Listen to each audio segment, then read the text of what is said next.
thank you for joining Landslide Podcast Studio. PDP shrugging off Atiku's defection that they were never planning with him anyway. So that moving out of PDP is insignificant to them. They said it's a liability. How could they have feeded? Since when did it become a liability? Because this was their candidate that they were expecting to win election with just 2 years ago. Just 2 years ago. When did he become a liability? 2023. Yeah. When he distorted the arrangement. At least within the PDP. Within the PDP. He's supposed to go to the south. That's the presidency. Or presidential candidate of the PDP. Yeah. But he came in and altered the whole game. But if you ask me my own personal view, I think it was better. The reason is because I really wonder how we could have had Wike as a president. I mean, come on. What's wrong with Wike as a president? My hands are crossed. All right, let's not get into that. So I was wondering, in 2023, PDP were all out to take over from APC, describing Asiwaju. I could remember Dino Milaye campaigning and mocking Asiwaju. As a matter of fact, doing something like this, which I think it was unnecessary because those are the things that emanate from health ground. Or covers politics. No. I didn't say he doesn't have right to do that. I say it's unnecessary. So because let me tell you, if you get to the bush, you might see a tree that has no single leaf hanging. But you see the one that is very healthy falling. So the life is in God's hand, and being healthy, it's still in God's hand. So let's put that aside. Yes. Since when did Atiku become a liability? Like he said, it's politics. But since when did Atiku become a liability? Because these same people calling him liability were there in 2023, and they never said that. The distortion of the zoning arrangement, at least within PDP, if not any other party. APC could claim, it's not in their trajectory, but PDP can't. Yeah, Atiku became a liability when he missed his best opportunity, which was 2019. A lot of people from across the divide, north, south, east, across religion, wanted him to succeed, to defeat Buhari. And I'm afraid he did well. For the fact that he did not pursue that course, he abandoned that fight and traveled to Dubai. That's where he began to lose relevance in politics. So people stood and fought for him. This person fought for, and he is not giving a fight. He's not pushing this in the way he ought to push it. And he traveled to Dubai.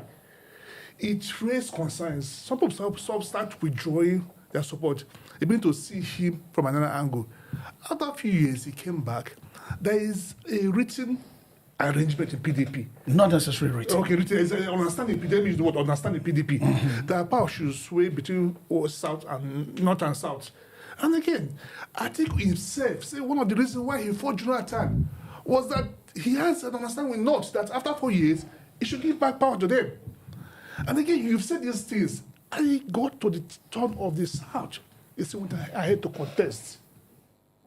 At that point, the PDP issue that is played out today, that is where he began. That is what the seed and animosity was sold. Okay, let me come to you. Yeah. You were quick to call out Wike. Yes. But at the same time, saying that it was Atiku, that caused himself being called liability because of the distortion of the zoning arrangement they have, at least within the PDP. Because when they were talking about zoning in Nigeria, that time PDP thought they were going to rule Nigeria for 100 years. As some of us, they said 60 years minimum. So everybody was just looking up to PDP. And I think in some form, APC realized that's going to be the best thing that will happen, when you try to rotate it. So how would you quickly call Wike, who was just being reactionary to what Atiku did? No, so if you want me to talk on the part of Wike before I come to the part of Atiku, yeah. What would have seen as fairness and equity should have been that the zoning should go to the south-south. Because the southeast, south has enjoyed it at least for 6 years. Yeah. Southwest has enjoyed it at least for 8 years. Yes. Do you understand? In fairness, it should have gone to the southeast. Yes. Now, Wike brought in Secondus as the chairman. Wike removed Secondus as the chairman because he wanted to contest. And took it to Iyocha But now, how come people are not really calling out Wike in terms of that sub-regional fairness? Because, the other day I was saying that if we are going to talk about fairness and try to use it as a benchmark for zoning, it's not going to be north and south. Okay, but let me tell you something. People were not really angry that Atiku got it at the time he got it. Because they couldn't know, they didn't think how to have dealt with Wike as a president of Nigeria. So if you see to it, Wike just colored, let me use that word, I don't know, that he just took the chunk of the PDP governors and used it to frustrate Atiku and hinged it on the fact that he should have come to the southwest or Iyocha Ayu should have left there. I said it. I spoke to one of my friends that is a PDP stalwart. I told him, I said, you guys advise and tell them that they should give up Iyocha Ayu for anybody that Wike is going to bring from this thing. If that is the sacrifice that we pay, we saw Obasanjo pay the price. He begged Atiku and the 5 governors that were against him. And when he came back, he showed them that we'll not be mates. Yeah. That's what he did to them. So they would have allowed him to feel free. Now, the PDP position should have gone to the southeast. But Wike didn't allow that. You see, Atiku has always been moving from one party to the other. It's nothing strange to us. And in all, it has become because he wanted to contest. Atiku has not moved to any other party without contesting. Even in 2014-15, where he supported Buhari, he contested and lost in the primaries. Yeah. Atiku is not known to move. So can we categorically say at this time that all this movement is simply because of ADC presidential ticket? No, I will align myself with Bode George that said it's all about selfishness. So Atiku movement at this point is because he's so selfish about his quest to become a president. And Bode George went further to advise him that he is past him. He has to go and rest with his family and advise from behind. The truth still remains that as a Nigerian, he has the right to contest. It is open for him to contest. Then what we should be asking now, is he capable to rule this country? Is it not that among those teams, those elites, the so-called elites that has brought us to our knees, what difference is he going to offer? That's what we should be looking at. And Nigeria knows better. For the fact that he has moved to ADC shows that probably he had it under control. But ADC should ask themselves a question. Is this candidate sellable? Or they just converging just to contest? If they don't want to win the election, you should look at the candidate that can help them win the election. And Makinde said something. So Atiku moving is not a problem. And ADC is not in competition with PDP. So they're all pushing the same thing. Whoever that will get this country moving forward is what they want. So ADC, PDP competition is not there. And that brings the question, will Atiku move this country forward? Can he revamp our economy? Is it not part of the problems that we're facing today? That's the question that ADC needs to answer. Did Atiku lead PDP out of his failure, or he was frustrated out? Or out of his selfishness, like Bode George said? Selfishness. I choose the selfish part of it. Now, there's a news online right now that they are praising Atiku for being on ground for Buhari's burial. And since that time he has been there, that means he really honored Buhari. Now, there's a trail. There's a way you normally say your things, that look at the things behind the news. Now, he's trying to win that Buhari sympathy. Yeah. I don't know if you understand. Exactly. So the Buhari reporter, Atiku really loved Babao. I mean, we heard that he was not in the country when Buhari died. He flew back immediately. He was at the burial. He still remained as at yesterday. Maybe as at today, he's still in. Maybe he will be there for 7 days. Okay, but sincerely, a former president, any former president, is going to have some chunk of loyal followers. Yes.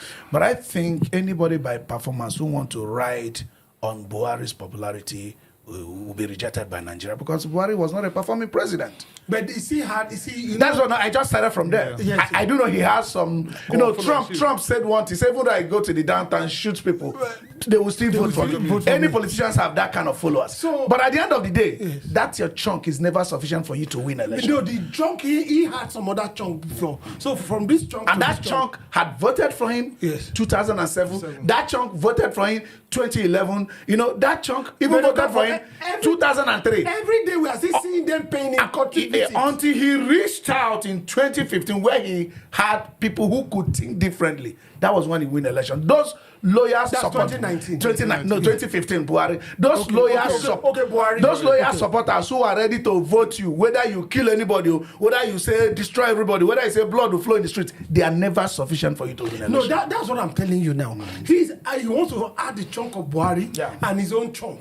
That's two chunks. What is Atiku's chunk? Atiku's chunk? Yes. His loyalists from time that he has been paying courtesy visit on, that they've been paying courtesy visit on him. No, by demography, how do we describe them? Professionals, old politicians, or youth? How do we do it? For example, old politicians. The truth still means that Northerners don't see Atiku as part of CPC. No, he has never been and he will never be. He can't take over from Buhari. They know the CPC group. They know themselves. And again, nobody will vote Buhari. That dynasty has ended. No single one of them can point people to one direction. Everybody like behind him. Listen, there are people that are coming up in that CPC. Okay. There's Pantlami. There is Malami. And there's Do you think all those ones are ready to work with Atiku? Maybe, for selfish reasons. For example, now, Malami wants to be governor of Kebbi. I don't know if you understand. Yeah. He doesn't have a good name, but he also needs a base where he can stand on. You see, these things are selfish. Yeah, but like, we put it this way. When you look at any presidential candidate, they have this demography that you can describe them. For example, that of P2B is more of the youth. Yes. You can't take it away. That of Buhari is more core, how do I call it, core Islamist and all that, which is a big chunk. Atiku doesn't have that core of Islamic That's why I said we should remove Alaji from his name. I will support that. No, but that's what he said. No, I'm not joking. No, hold on. I'm not joking. He said we should remove... He said so. Yes. He said they should call him Atiku Abubakar. No, Alaji. I'm not joking. Go and research it. All right. Then he'll struggle with that group. I'm not joking. What he actually said. That's why you normally see All right, the time is against us. PDP had said, and they maintain that Atiku is not a factor. It's not a fact. It's actually a liability. So they are happy to see him go. Good. That his selfishness is the one pushing him forward. Good riddance to what? Bad rubbish. All right. This is the Landslide Podcast. We'll be right back.